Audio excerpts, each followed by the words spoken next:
On this vote, the yeas are 216, the nays are 214. The motion is adopted. Without objection, the motion to reconsider is laid on the table.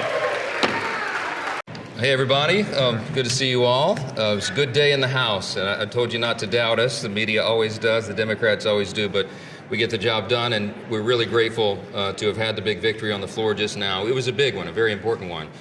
Quick recap, just on a busy week in Washington, we got a lot of important things done for the American people this week. We passed the SAVE Act today, as you know, and that ensures that you got to have identification. You have to prove your identity because only U.S. citizens should vote and decide U.S. elections.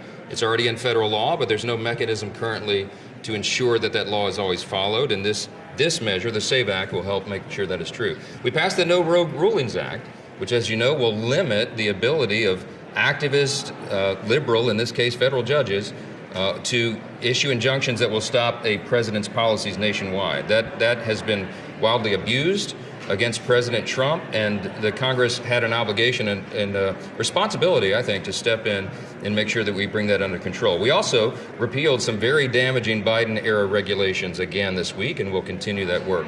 But the big news today, of course, is that we passed the budget resolution. We adopted the Senate's amendments to the resolution, holding in place all of the commitments and the instructions, the guidelines that the House originally enacted. And that was a big step because that will allow us now to move forward, to have our committees actually drafting the One Big Beautiful Bill. There's a lot of work ahead of us, and we're really excited about that. In November, the American people delivered unified government to the Republican Party. They returned President Donald J. Trump to the White House.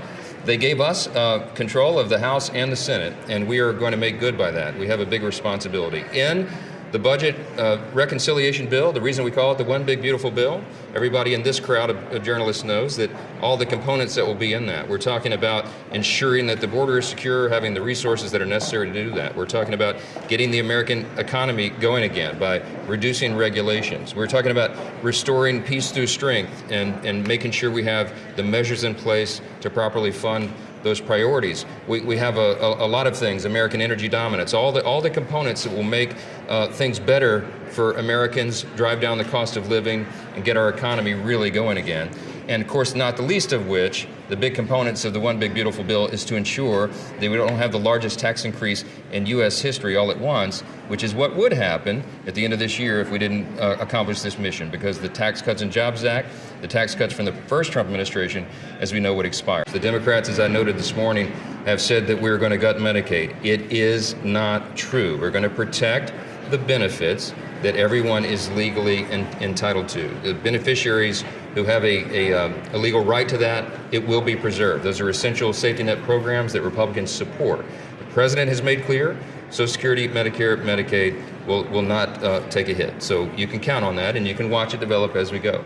We know that markets have been a little unstable. They want to know that Congress is on the job, and I'm here to tell you that we are. The Article 1 branch of this government, that the U.S. House of Representatives and the U.S. Senate are going to do our job, and we are going to provide stability, and we're going to send this message to all of our allies and friends around the world, and to our adversaries as well, that America is back, and the America First agenda will be enacted. President Trump's promises will be fulfilled, and we're really excited that today we took a big step in getting that done.